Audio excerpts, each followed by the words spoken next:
You're listening to the Pithy Chronicle. History with a bite. I'm Caroline. And I'm Erica. And we bring you history's dirtiest deeds, dripping with sarcasm. Are you hungry yet? Hey there, Pithy listeners, and welcome back.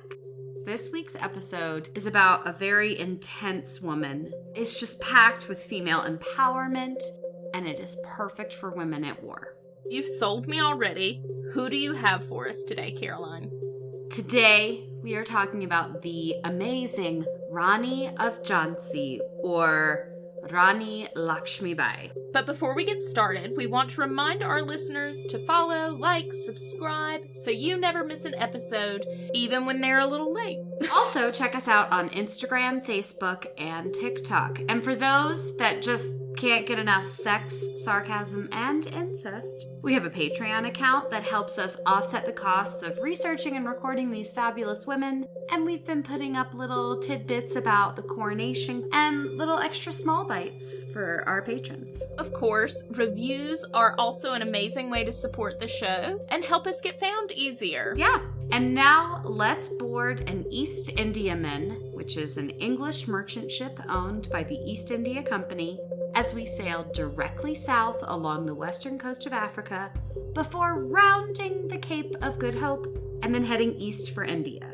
And of course, we aren't alone on this voyage, along with a lot of gold used to buy the exotic silks and spices of India. This sounds like a really good shopping trip. It does. And I'm down for some silk, and no one does bling better than India. Mm-hmm. Bollywood is amazing, but I can't even imagine what, like, the real MacGuffin is. You know what I mean? I took a Bollywood films class in college. Oh, you did? That's right. Loved it. I have a academic interest in Bollywood? No, it's not academic at all. I just really like the stories. So we boarded the East Indiaman. With gold. With gold. Ready to shop. Spices and silks, here we come. But we are also joined by reinforcements from the Presidency Armies, which is the private armed forces of the East India Company. At its peak, the East India Company employed more than 250,000 soldiers, 250,000, which was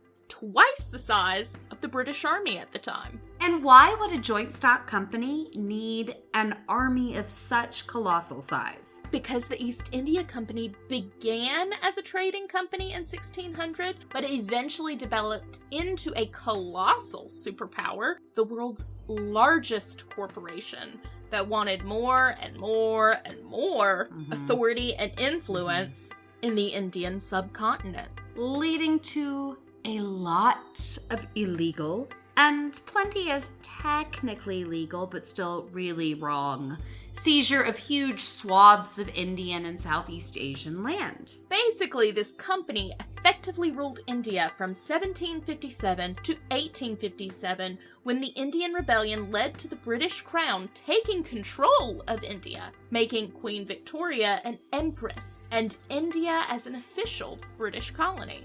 And it is this rebellion in 1857 that makes today's subject a true Indian patriot, heroine, and martyr. Spoiler! Well, I'm just making sure everyone's ready for a bit of a Debbie Downer episode. This is really breaking the mold. You've got a Debbie Downer. I don't write the history. You just write the episodes. I read a book about her a few years ago about Rani Lakshmibai and just fell in love with her resolve. And I think she's a great choice for women at war. Born Manikarnika Tambe in 1828, the future Maharani consort of Jhansi had an unusual upbringing. Her mother died when she was just 4, and so her father, the commander of war for Kalyan Pranth, was left to raise his daughter by himself. Despite her fairly independent and unsupervised, frankly, childhood, she did learn to read and write, which was not very common for young women at the time in India. And she also studied her father's interests, learning to shoot, to ride, to fence. She was an athletic young woman whose unconventional upbringing contrasted the patriarchal expectations of the day, which Manikarnika, known as Manu, refused to accept, displaying courage and defiance from a very young age. Manu was described as beautiful, lively, and cheerful. She was feisty, and she caught the attention of the recently widowed Raja Gangadhar Rao of Jhansi. He was somewhere between 40 and 50 years old. Do I want to know how old she was? 7. No, 17. 7. 17! And yet, the teen is not there. 7. Thankfully, they did not consummate the marriage until she turned 14, but it's still pretty ick. But, like, how does a 7-year-old catch your eye? That's problematic. I don't know. Obviously, Manu actually had no choice in the matter, and Right. along with losing her childhood, she also lost her identity, adopting a new name and title, Rani Lakshmi Bai of Jhansi, following the very traditional custom of high caste women changing their names upon marriage, often adopting new personas as well. It is a very big transition in your life. It's probably the Even at 7. Even at 7. But think about when you went off to college. Was there anything you were like, I'm leaving this girl, this high school person behind, and I'm gonna be such and such? Totally. I totally see that. Except without a husband. And a little bit more development than 14. Let's hope. So her Maharaja husband bestowed her new name upon her in honor of the Hindu goddess Devi Lakshmi. I'm sorry, she didn't even get to pick it? Oh, no. How am I It was supposed to bestowed. be a new persona, new married lady, and I don't even get to pick? She was named for a goddess. I mean, that's fine. That's great. But if I'm going to change it legally, I'd like some say-so. Okay, I agree. All right. Like many of our women at war, Rani, as I shall now call her, needs a bit of background information to flesh out her remarkable role in India's fight for freedom. So to begin with, Erica, where is Jhansi? India. Wow. Well played. I know almost nothing about Indian history. Perfect. I'm ready for you. Mm-hmm. Today, Jhansi is an historic city in the northern Indian state of Uttar Pradesh, which is the most populated state in India, boasting more than 240 million inhabitants. That's just this is claustrophobic to me, man. India just surpassed They did. #1 most populated country. They did. Unbelievable. Over 1 billion people. Holy cow. That's a lot. But at the time of Rani Lakshmi Bai, Jhansi was a princely state or a vassal state of the Maratha Empire. And the Maratha Empire is... Oh. Ooh. An early modern Indian confederation that dominated the subcontinent in the 18th century. And it became so enormous that the Peshwa, or the eventually hereditary prime minister, divided it into a confederacy of semi-autonomous states ruled by the strongest knights. Okay, this is giving a lot of boyar vibes. I can see that. Mm-hmm. Yeah. Yeah, fair enough. A little bit. I think they had a little bit more power than that. They were semi-autonomous. They were a Maharaja in their own right.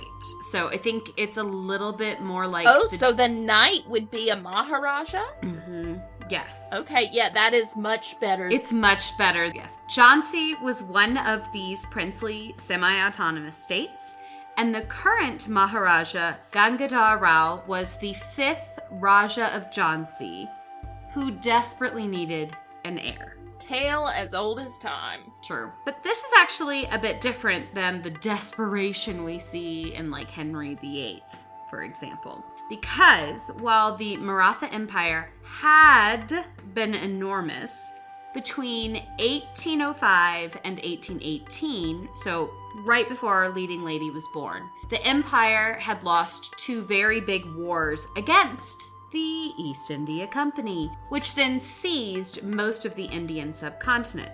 It wasn't just a company anymore, it was a colonizing army, and the company had put down some new succession laws. Called the Doctrine of Lapse, the East India Company used legalese like this to annex any and all territory it could. any princely state under the authority of the East India Company would have its princely state abolished and would therefore be annexed into direct British rule if the ruler was either, quote, manifestly incompetent or died without an heir. That is A, very vague, and B, do you know what I just realized? EIC, the East India Company, when you look at just its initials, is IC. Ick. Ick. And that's fitting. Fortunately for Jhansi, the Raja wasn't incompetent, but he also had no male heir, and before him, his brother also lacked a son. And frankly, it was only with British approval that Rani's husband was allowed to inherit the throne after his elder brother's death. But obviously, marrying a 7-year-old is the best way to ensure sons in the future. The couple did eventually consummate their marriage, and quickly Rani bore a son. Sadly, however, the son was afflicted with illness from birth and died at just 4 months old. And that's why you always need a spare. Harry. It's essential. It is an essential role. However, for this couple, there were no more. Likely because the Maharaja was ill, and with his time running out, the couple decided to adopt a boy, the son of the Maharaja's cousin, and they renamed him, as they love to do, Damodar Rao, literally the day before the Maharaja died. They signed the paperwork, legally adopted him, changed his name. Talk about a Hail Mary. On his deathbed, the Raja handed the commanding British officer a letter saying that this child was his legal heir. The letter also stated that the governing of Jhansi should be given to his widow for her lifetime. Okay, I don't love that he married her at 7 or that they consummated at 14, but I love this. Not a regent until the boy is 18 and is still not mentally developed, but a legitimate ruler in her own right for the rest of her lifetime. That's, I mean, have you heard Unheard of it? of. It's unheard of. It's shocking. It really is. Tell me everything. And it's so much faith in, like, a 16-year-old. Oh. Yeah. 16. Maybe a little bit older. But a late teenager. Like a late teenager. A young girl. Right. So the Raja died knowing that his courageous and capable wife would lead Jhansi well. But the East India Company... The ick. God, I love that. Wasn't so sure. They were, frankly, greedy. I'm just not going to entertain their pathetic excuses. They purposefully ignored the legality of Damodar Rao's adoption and invoked the dreaded doctrine of lapse, claiming the throne, state, and territories as theirs. And that was because they didn't see the adoption as legal, right? No, they just decided they didn't care. There was actually a very long tradition of Indian sovereigns who didn't have an heir choosing their successors through adoption. This was a very traditional response. Well, that sucks. First of all, good for them for having that system. It gives you a little more autonomy in who you choose. Now, obviously, maybe not in this situation since he was a young boy, but holy cow. Good for you, India, and crap for you, Ick. Yeah, You're just being greedy. Ick was greedy. Ick was very greedy, but it wasn't really Ick per se as much as it was this one person. And who is this villain? Villain, I love it. Introducing Lord Dalhousie. A terrible name. It's a whoosie. What's it? No, it's bad. Whoosie, what's it? The East India Company's Governor General of British India from 1848 to 1856. This dude, upon taking up this position, decided to radically change how Ick operated. No longer did they gain land through a power vacuum. Now they created power vacuums through which they could gain more and more and more and more land. This is so sinister. I love a good villain. I just picture him in a Dalmatian coat. Or with the handlebar. Well, the handlebars. Just Yep. twisting the edges. During his tenure, the doctrine of lapse was used 9 times to steal princely states, and Jhansi was number 6. I can't imagine our Spitfire Rani took that line down. No. I'm sure she's not thrilled. Upon hearing the news, she cried out, "I shall not surrender my Jhansi." Good for her. Love it. But at the same time, what could she do? She had no army, and the British had 250,000 well-trained soldiers. She was given an annual pension and ordered to leave the palace and the fort. Absolutely not. I'm not leaving the palace. Maybe the fort, but I'm not leaving. For 3 years, she reluctantly lived alongside the British political officer who now ruled her former state. And she didn't rebel for many reasons, mostly because you can't rebel without firepower. But also, she wanted to prevent bloodshed and violence for her people. However, that doesn't mean she just sat idly by. Instead, she trained. Ooh, we love a good training montage. What was she training? Mm-hmm. What did she train for? Well, for whatever might come her way. Rani Lakshmi Bai was not your average princess. She'd always been a bit of a doer. Before breakfast, each day she would lift weights, wrestle, and ride. She loved the steeplechase.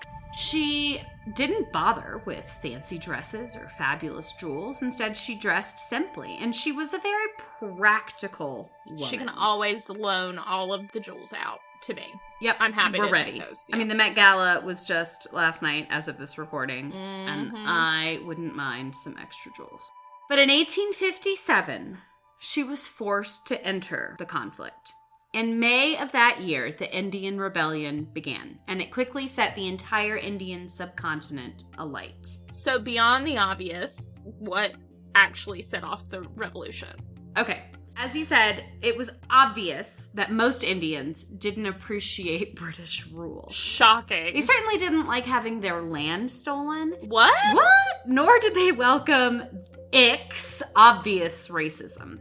But the straw that broke the camel's back was actually the 1853 Enfield rifle musket, which in itself became a symbol of religious intolerance. While the company technically allowed religious freedom, and in some cases they actually made a concerted effort to make sure that Muslims and Hindus were comfortable with their regiments, many of the sepoys, which were Indian soldiers that worked for Ick, were concerned by the presence of more and more and more British missionaries. They interpreted their presence as a sign of bad things to come. Specifically, they feared mass forced conversions of Hindus and Muslims to Christianity. Which is not a far reach. No, it's not. And it's something that missionaries are well known for, being quite forceful about conversions. And the sepoys didn't make up a small percentage of the East India Company's armed forces. They were the majority.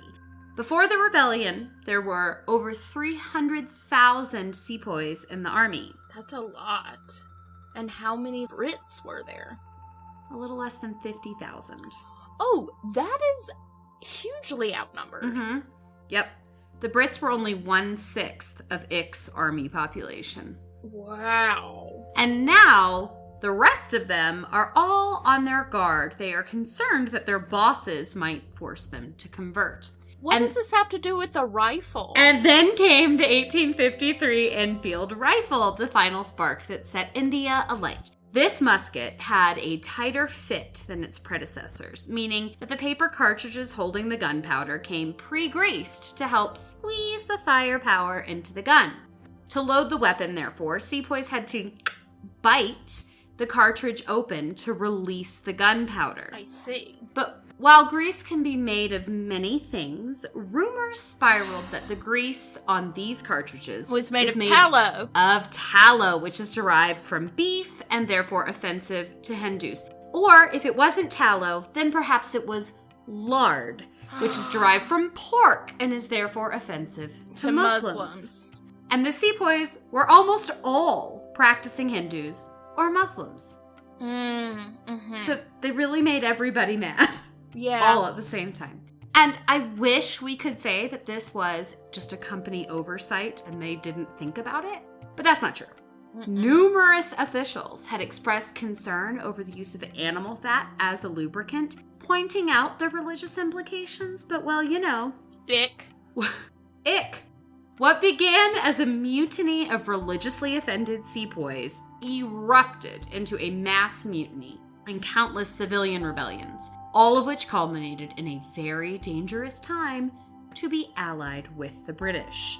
And Rani Lakshmibai, while obviously pretty pissed off about losing her right to rule and the refusal of Ik to recognize her adopted son, whom she did love and care for, Rani was stuck. She technically lived on a British pension and worked alongside the EIC. Additionally, she was concerned for her people's safety. Should the mutineers turn their attention on Jhansi, it could be devastating. Upon hearing of this increased violence, she asked the British political officer for permission to raise a body of armed men for her own protection. And actually, shockingly, he agreed. Either this is showing how really serious this rebellion was, or it shows how sly or she could, maybe. No. Okay. She really needed the protection. Well, maybe, actually. You can determine for yourself. Ooh, okay. For about a month, everything was quiet. But in June, so the rebellion started in May, and in June, the Indian rebels came to Jhansi. They quickly seized the Star Fort, which is what the main fort was called, and that held its treasury and its weapons. A great place to I be. would take that too. Yeah. Mm-hmm. The rebels then persuaded the British representatives to lay down their arms, promising no harm would come to them if they surrendered. Ooh. Well, I don't like the way you said that. The rebels lied. They massacred, in broad daylight, somewhere between 40 and 60 British officers, and their wives, and their children. It was awful. It was brutal. It was bloody. It was purposeful, and it was shocking. So what did Rani do? Well, that's the debate. Did she secretly help the rebels gain entry in hopes of flinging off her British chains? Or did she stand against the violence and try to defend her British overlords? We aren't sure. The British doctor, one of the few survivors, accused her of collusion, calling her the Jezebel of India, quote, No, he didn't. Yes, he did, that bastard. Quote, the young Rani upon whose head rested the blood of the slain. But nothing else supports his claim. The rebels finally left 4 days later after taking a very large sum of money from Rani as a ransom because they'd threatened to blow up the palace if she didn't pay the huge sum. At this point, she is the only authority left in the city because everybody else has been killed. And so, like the leader that she was, she assumed control of the administration and she wrote to the reigning British authorities, informing them of the events and her new role. And there you go. And surprisingly, they were okay with this. I think they had no choice. And they yeah. Everybody else is gone, except for the doctor. They requested her. And he doesn't seem all that helpful. No, I don't want to poo-poo him too much. He might have been telling the truth. It is possible that she thought this was the best choice. But we don't know. We don't know. Ugh, history. I hate it when this happens. So, at this point, she's the only authority left. And they're okay with this, and they ask her to manage the district for the British government until a new superintendent arrives.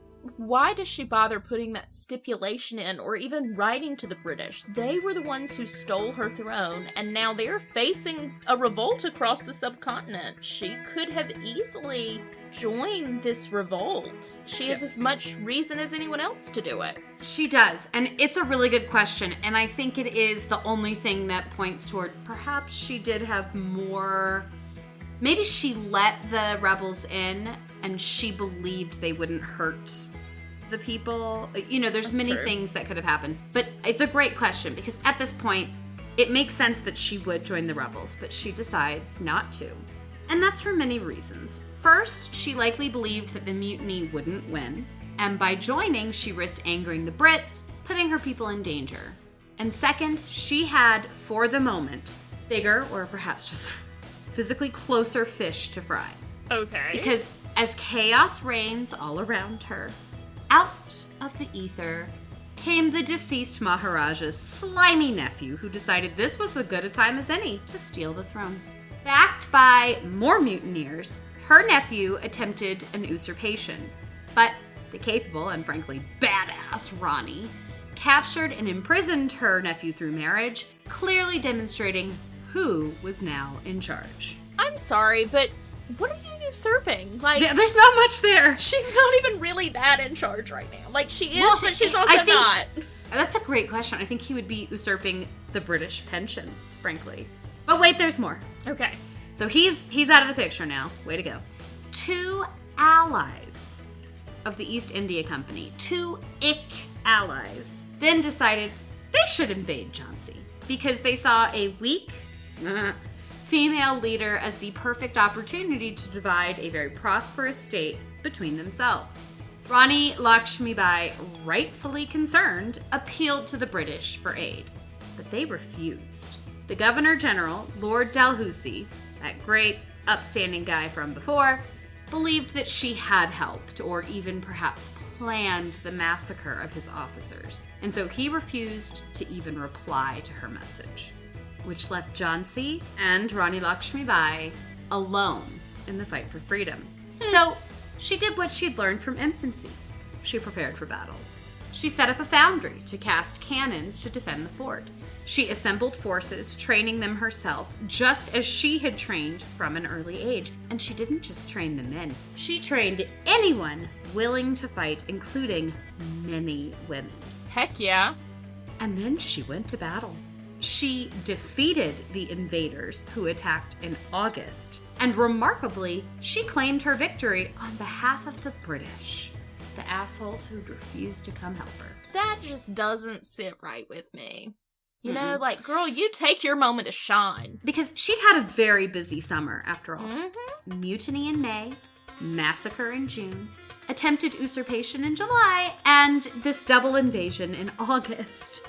And I thought my calendar was full. After that busy summer, Rani Lakshmibai and Jhansi enjoyed 6 months of relative peace. They'd worked hard, they'd earned it. Yeah, needed Her it. advisors wanted her to finally throw off the British shackles and claim independence. I mean, after all, like... Yeah, I mean, they don't really deserve her loyalty. They refuse to come to her aid. They don't deserve this. Nope. But Rani refused to betray the British. Her role was to protect her people, and she still believed that eventually the British would suppress this revolt and take revenge on those who joined the movement, which I can see her point, and is kind of what happened. During this time, the Brits themselves were full of false promises. They were sending troops. We promise any day now they'll arrive. And 6 months later, they did. Okay, so it's been 6 months. 6 months. What did they find?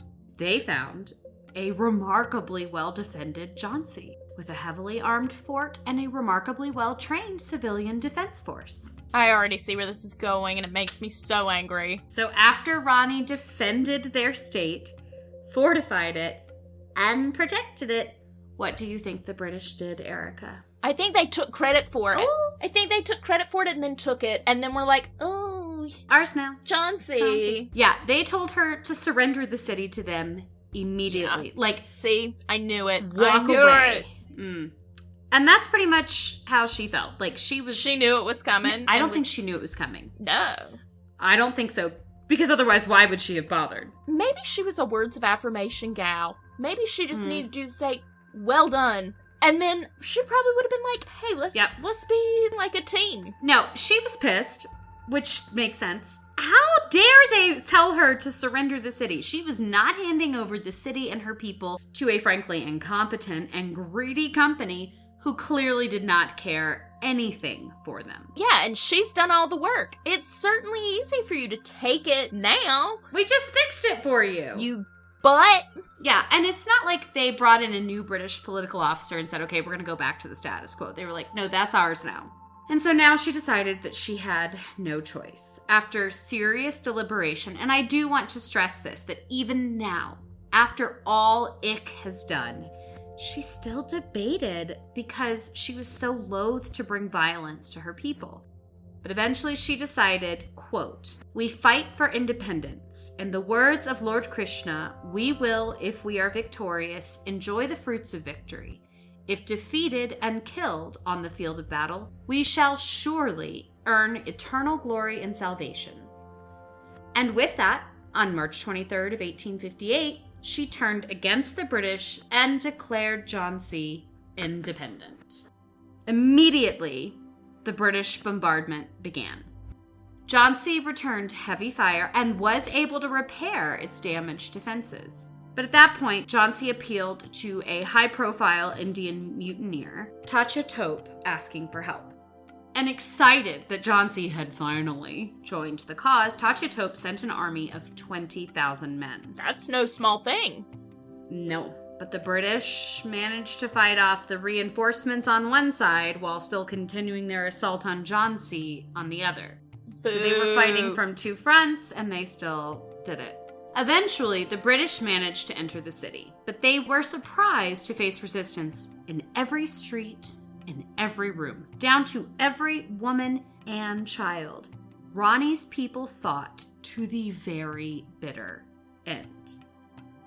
When it became clear all was lost, the Rani, according to oral tradition, jumped from the fort onto her most trusted steed with her adopted son strapped to her back. And the two escaped into the night, followed by a few guards who managed to escape as well. She rode to join up with Tatya Tope, becoming part of his rebel force. And just 2 months later, when the British army attacked that rebel stronghold, Rani herself commanded the army against them. Oh my gosh. That is amazing. She's been there 2 months and she's in control. Of course she is, because women get shit done. Well, and she was a warrior. Yeah. Her father didn't intend this for her. No, But still. she had been raised to protect what was hers, and she had the know-how. Mm-hmm. But no matter how strong one woman is, or one leader, numbers talk, and eventually the vastly outnumbered rebels were defeated. But just as before, the rebel leaders, including Rani Lakshmibai, managed to escape and flee again. But then their next stronghold was besieged by the British, and despite her insistence that they prepare for battle, she was like, guys, they're coming back. The other rebel leaders just needed a break. And so they didn't take it seriously, and they didn't prepare. And therefore, on the 17th of June, 1858, they were caught unprepared and unaware by a squadron of 8th Hussars who arrived at their doorstep.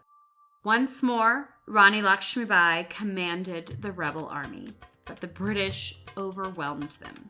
They charged directly through the Indian forces, slaughtering 5,000 rebel soldiers, and were instructed to kill any Indian they saw over the age of 16. I mean, racial profiling, hello? And remember, a lot of these were sepoys, so they were Indians. Well, no, they were British soldiers. Well, if they were sepoys. but they lived there their whole lives, and they would have been fully aware of why these people were upset. I see what you're saying. I'm sorry. No, you're good. Okay. So Rani fought bravely till the bitter end. Eyewitness accounts say she donned a fallen British cavalry officer's uniform and horse, attacking the hussars one by one. But eventually she was unhorsed and wounded. Bleeding by the side of the road, she did try to escape once more, but then she recognized the soldier who'd unhorsed and injured her.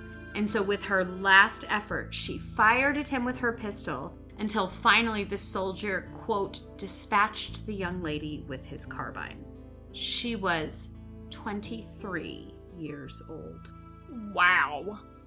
That's a life.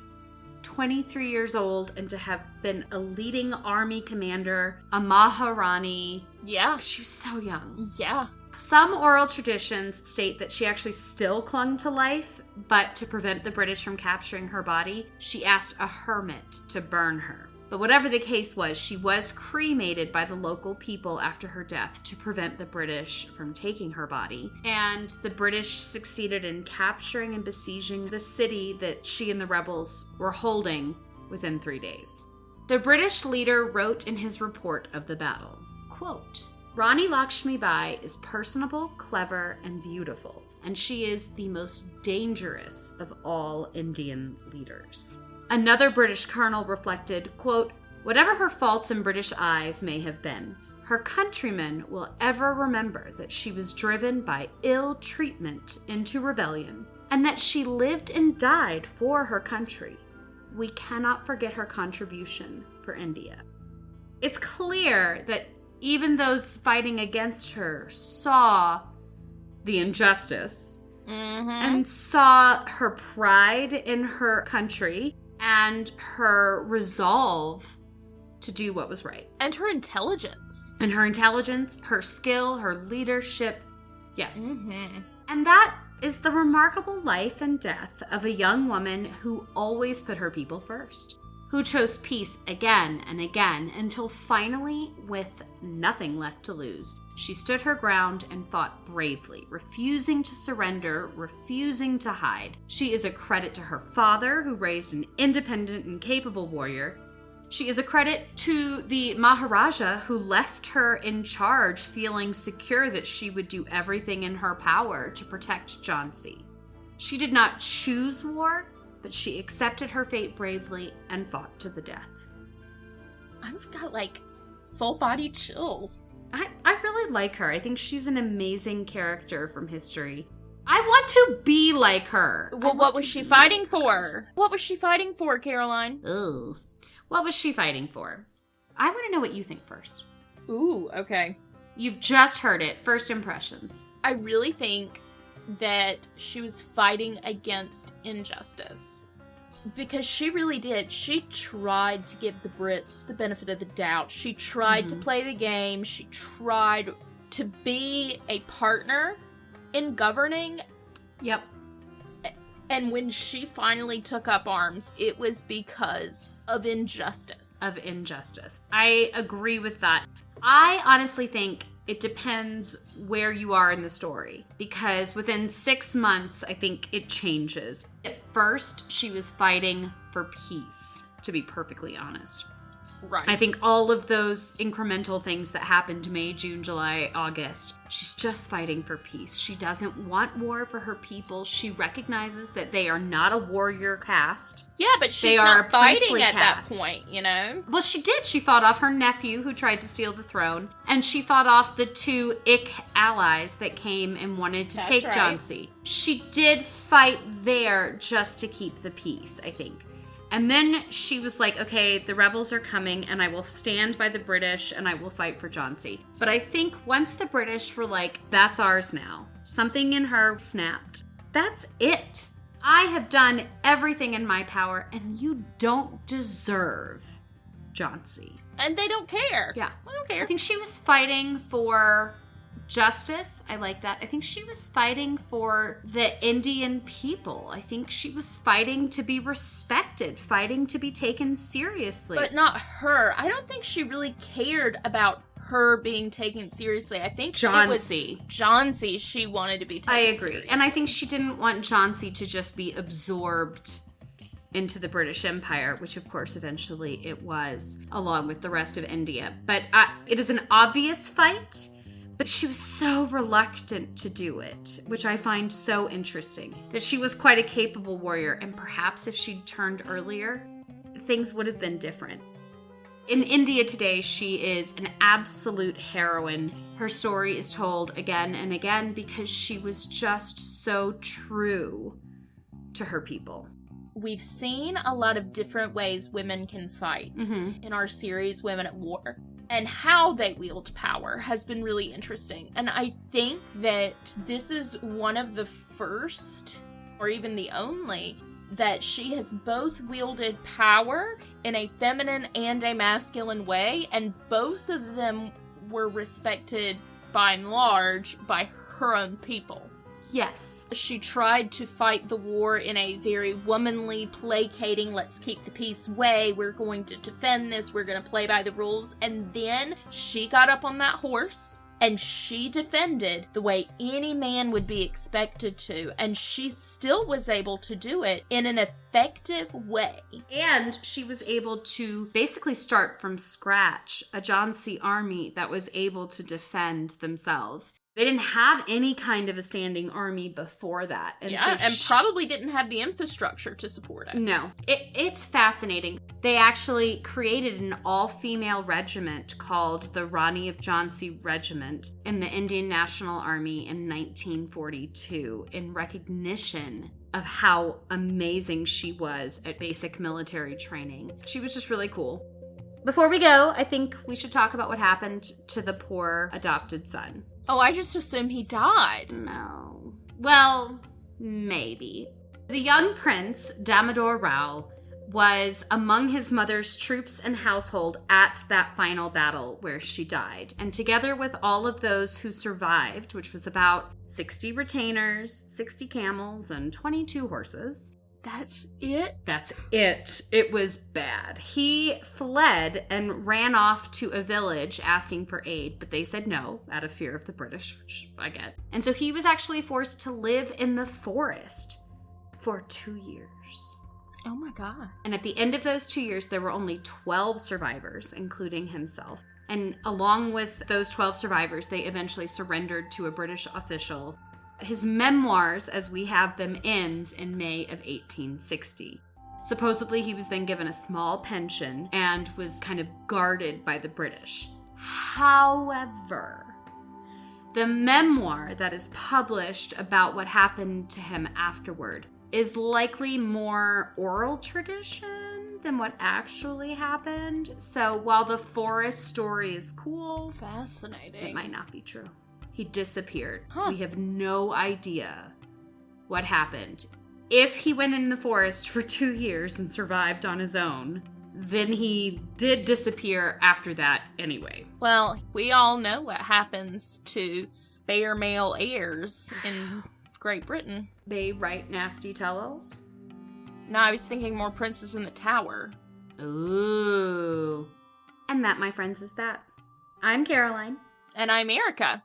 And we are Typically Yours.